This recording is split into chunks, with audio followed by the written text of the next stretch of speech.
Hey Mustangs, welcome to All Around North. I'm Maya, I'm Brooke. and today we'll be your hosts.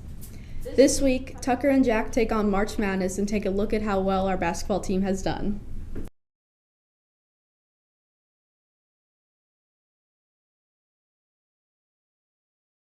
Hello, ladies and gentlemen. It's March. And you know what that means. It's time for the greatest sports tournament in the whole world. March Madness. If you didn't know what it was already, March Madness is the NCAA college basketball national. Starting with 64 teams, then the 32, then the Sweet 16, the Elite 8, the Final Four, then the championship game, and there's only one winner. Just to get excited for this year's tournament, let's look back on some of the most iconic moments from this past decade. Probably the most iconic moment over the last decade, in 2016, Chris Jenkins of Villanova beat UNC with the buzzer beater in the national championship game. The game is tied up with about 4 seconds left. Villanova brings it up the court and passes it to Chris Jenkins. With 1 second left, Villanova's Chris Jenkins takes a three and buries it for Villanova to win the 2016 college basketball national championship at the buzzer. Up next, in 2018, it was the 1-seeded Virginia Cavaliers playing the 16-seeded UMBC in the first round. Up to this point, no 16-seed has ever upset a 1-seed in the NCAA tournament. This was the year that history was changed. UMBC managed to pull off the miracle and upset the 1-seeded Virginia Cavaliers in the first round. Virginia fans all over the country were devastated, hoping for a good next season. Well, the Cavs fans got what they wanted, and they were the 1 seed once again in 2019, but they weren't going to blow it this time. The Cavaliers cruised through the entire tournament up until they faced Purdue in the Elite Eight. The game was close throughout, and even included a game-tying mid-range shot by Mohamed Diakite at the buzzer to send the game to overtime. From there, Virginia was able to pull out the win and move on to the Final Four. In the Final Four, they faced Auburn. The game was going back and forth throughout the entire thing, but with 2 seconds left, Auburn was up 2 and Virginia had the ball. Kyle Guy gets the ball and gets fouled on a 3, so he takes 3 free throws and buries them all for Virginia to go on to the national championship. Here in the national championship, they played Texas Tech. The game was close throughout, and with 15 seconds left, Virginia's DeAndre Hunter hits a 3 to tie and send it to overtime. From there, Virginia dominated in overtime and won the 2019 college basketball national championship. This is definitely known as one of the biggest comeback stories in all of sports, losing in the first round to a 16 seed the previous year and going on to win the national championship the next year. Lastly, in 2021, there was a game in the Final Four between Gonzaga and UCLA. Coming into this game, Gonzaga was a 1 seed with a perfect record so far, and UCLA was pulling off a miracle run in the tournament, pulling off upset after upset as an 11 seed. With this game, Gonzaga's perfect season was on the line. This game was extremely close throughout, but with 3 seconds left, UCLA gets a game-tying layup to tie it at 90 apiece. Gonzaga had no timeout, so they had to do something quickly. With 3 seconds left, Gonzaga's Jalen Suggs brings it up the court and throws up a prayer from half court. His prayer is answered, and he banks in the 3 for Gonzaga to win the game at the buzzer to move on to the national championship. And although Gonzaga lost the national championship to Baylor, this game was certainly a classic. Well, thank you for turning into our March Madness segment. I hope you learned something or enjoyed. Go Cats. Do you spend a lot of time drawing? You might be having a surge of creativity and might be one of our artistic types. Being a creator can be hard. Whether you work in physical mediums like painting or digital ones like video making, the creative process can be very tedious. I myself am a creator, and the most frustrating part of it is the lack of recognition you feel that you deserve. The medium of drawing is very impressive. Someone being able to make an idea come to life with just a pencil and a paper is a wonder to behold. So I'm bringing in a talented artist and one of my close personal friends, Hadley. Hadley, come on in! Yeah, it's Hadley, and there's no chair. Come on, you freaking chair. Hello guys, and we have Hadley here to talk about creating some art. So, Hadley, what has your experience been making art? Well, it's a fun thing to do. I like to spend my days creating art and drawing. It takes a long time to hone your skills and, create the art that you want to create, but it sure pays off in the end. And what are the biggest struggles of actually making the art in the first place? Putting the time into it, for sure. Well, time is money, but I'm curious. Do you have any projects that you've been working on recently for the public to see? We have a project we've been working on. Okay, well, yeah, maybe I should have expected this. Me and Hadley here have created one whole page of a comic called Space Lesbians. Check it out on Webtoons. You know, it all takes time. That's what I always say. And really just scripting the pages that we've been writing and drawing out. So. Okay. Is there anything else you want to tell the audience before you have to go? Check out our webtoon. We will be uploading semi-regularly, so, you know. Well, thank you for your time, Hadley. You did great. And see you guys around. So, guys, our next person we're going to be interviewing is not a close personal friend. I'll guarantee you that. I don't want to be interviewing just people who I already know. I mean, Hadley was enough. I mean, that was just an advertisement for our gay comic, which you should read. But now we're going to be introducing someone who has won a Golden Key Award from Scholastic. Ethan Cohen! Dang it! I know that guy! Whatever. Ethan, come on in. Hello, hello, hello. Hello, Ethan. How's it going? It's going alright, I would say. That's good. So, Ethan, I wanted to ask you, you entered the Scholastic Award thing. How was that? It was fun. The process was super simple. Getting in there was really easy, and it's just up to the judges to choose, and they liked my piece, so we got in. And this was a piece of architecture, correct? Yep. Well, I guess we'll be asking architect-related questions. So, I must ask you, what are the struggles of architecture? You know, what's the challenges of creating it? Well, architecture is a super competitive field. It is almost as competitive as some medical degrees. When you especially look at architecture as a whole, most architects don't make it in the world. And it's really just about putting yourself out there and putting your own touch on what you do. And that's the biggest challenge with architecture at the moment, at least. To me, it's just buildings, but some of them do look pretty cool. So, I guess I have to ask, how do you do well in such a competitive field? Where do you get your inspiration to actually make something so unique? Well, especially for this for this piece, I really want to focus on somebody that may not be as well known as some existing architects. So I focused on this local Chinese architect that did more furniture and modern buildings. And I focused on a modern tea table that he did, and I kind of twisted it to my own personal style that I liked. Huh. I must say, that's pretty interesting. You know, I actually saw your piece when I went to the Scholastic Awards thing, showcase, and I have to say, it looked very unique. I didn't understand it personally, but hey, you know, it did look interesting. So, as a final note, is there anything you want to tell our dear viewers at home about architecture? Well, if any of you all are really interested in architecture, I would recommend reaching out and actually going to go try it. Just research some architects that you may find interesting and try and create your own pieces and see how well they do in the world. Well, you heard it here first, folks. Make sure to check out architecture if it sounds even a little bit interesting. But thank you for your time, Ethan, but that is all the time we have. So, thank you for coming on to the show, but you can leave now. Thank you. Hello guys, I know that we're no longer on the main set, but that's because of budget cuts. But we're going to be talking about video editing now, which honestly, I have never done in my entire life. But of course, we have a professional here. Nico, welcome on in.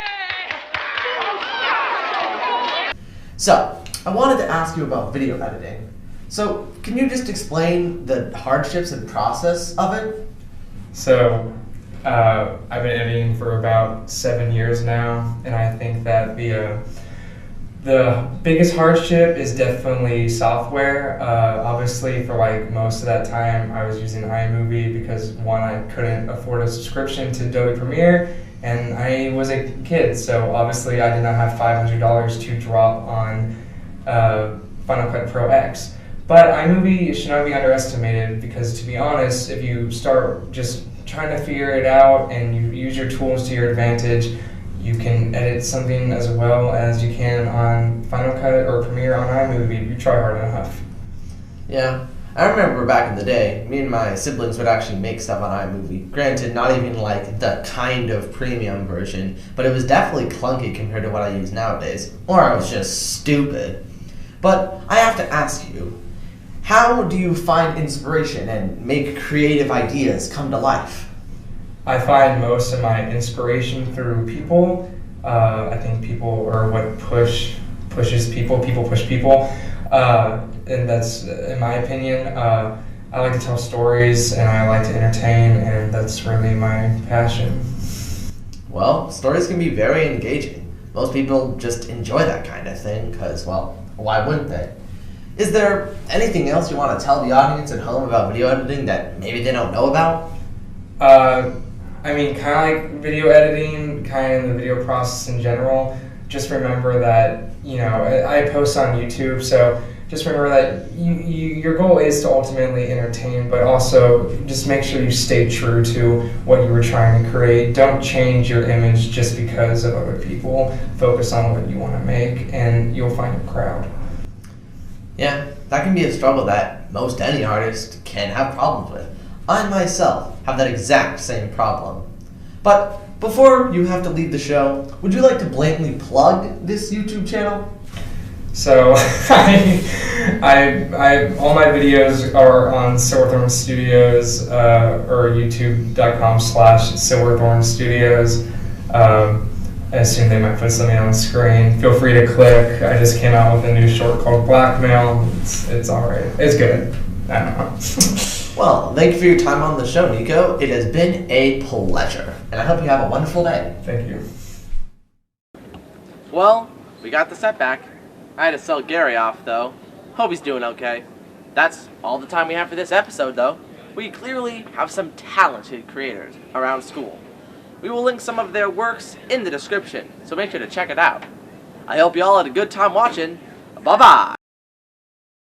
Louisville may not be as fun as LA or New York, but it still has a lot of great qualities, and our people checked it out. Some people say Louisville is boring, except that's not the case. I'm here to talk to you about the exciting things you can do around Louisville when you're bored. But first, let's take a look at what people at our school think about Louisville. I'm here with Luke Booker. So, Luke, what do you think about Louisville? Well, around Louisville, there's a lot of interesting restaurants to go to, because Louisville has a very diverse kind of restaurant option list, and there's some malls around that are interesting. There's a lot of parks too. There's a bunch of movie theaters, some interesting ones too, and there's a lot of movies that have been coming out recently, so that's pretty good. Yeah. That sounds pretty exciting. The second student we'll be interviewing is Shub Patel. So, Shub, what do you like to do around Louisville? Sometimes I like to go to Malibu Jack's because they have a lot of arcade games there and a couple of rides too. So it's never really boring when you go. What kind of rides do you enjoy? I really like going on the go-karts because, who doesn't like go-karts, right? And there's also a ride that spins you around really fast, and that's fun. And also I like to go bowling sometimes, although I'm not really good at it. But it's just great, hanging out with people. And I also like to catch a movie. If a new movie comes out, like the new Batman, I like to go and watch it. What kind of movies do you enjoy?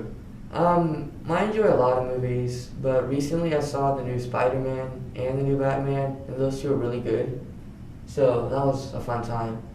And then I also like to I also like to go out for dinner sometimes, if it's like a holiday or birthday party. And one of my favorite restaurants is Fuji's. What do you like to order there? I get the teriyaki chicken with fried rice and vegetables. That's pretty good. So yeah, it's a lot of stuff to do around Louisville. Sounds like some exciting stuff. Well, those are some fun things to do. But if you want some more ideas, go to Kentucky Kingdom or go visit the Walking Bridge. And if you want to catch a soccer game, go to the Lynn Family Stadium or watch a football game at the Cardinals Stadium. It's whatever you're craving. Louisville will always have something perfect for you to do. A lot of people in Oldham County say that there's absolutely nothing to do here. Well, I say pish-posh to that. I think there's lots of exciting, extraordinary things to do here.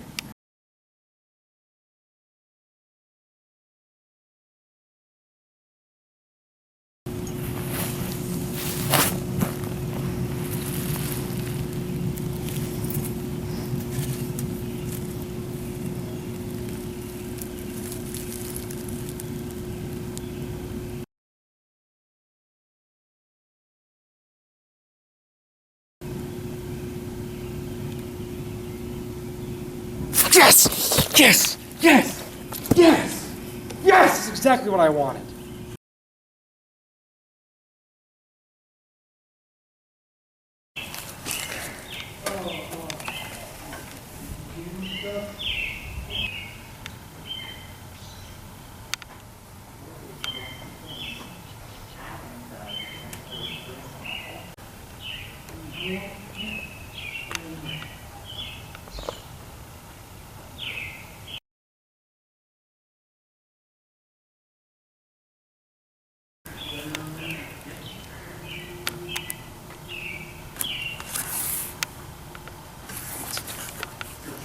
It's dry.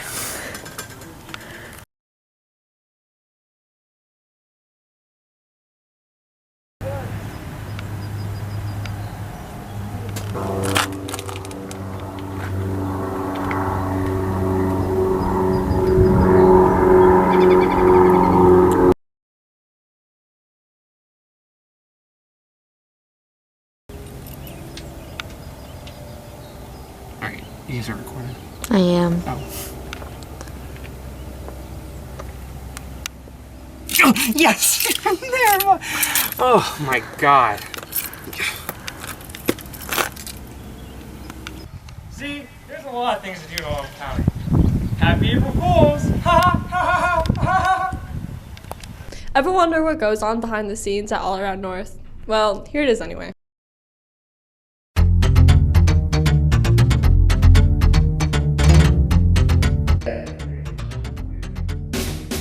The process of making an episode starts with Mr. Atchison, the teacher leading the digital media productions class. On the first day of production teams are formed and Mr. Atchison throws out possible topics for each of the episode segments.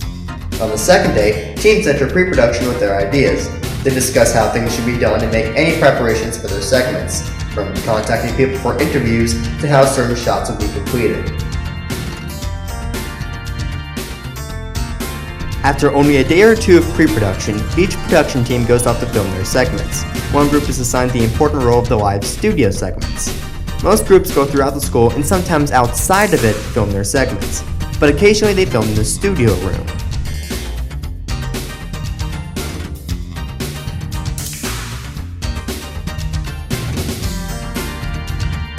After the groups have concluded filming, they enter the post-production phase. In this phase, the random assortment of footage is strung together into a logical story, where sound and visuals are altered to make the segments as good as they can be.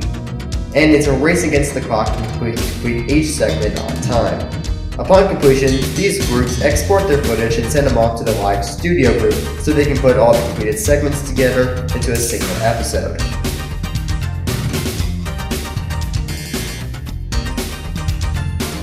After all is said and done, everyone in the digital media productions class gathers around and watches the completed results. Then the cycle repeats.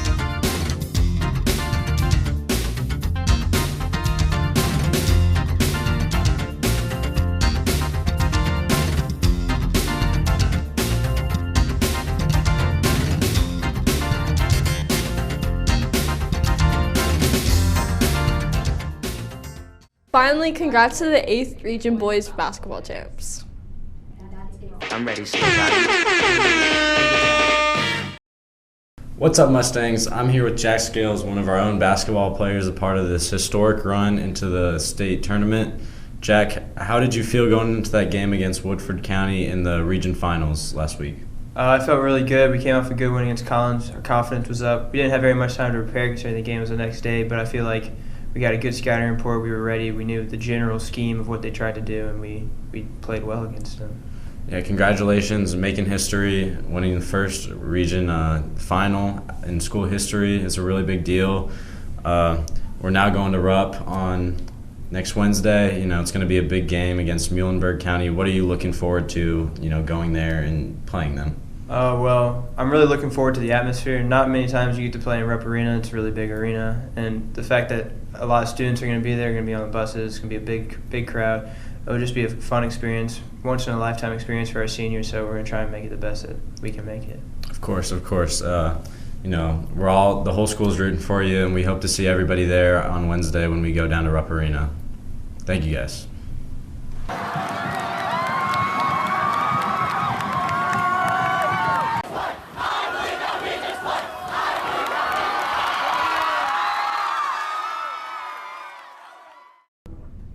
And that's it for All Around North. Toodles!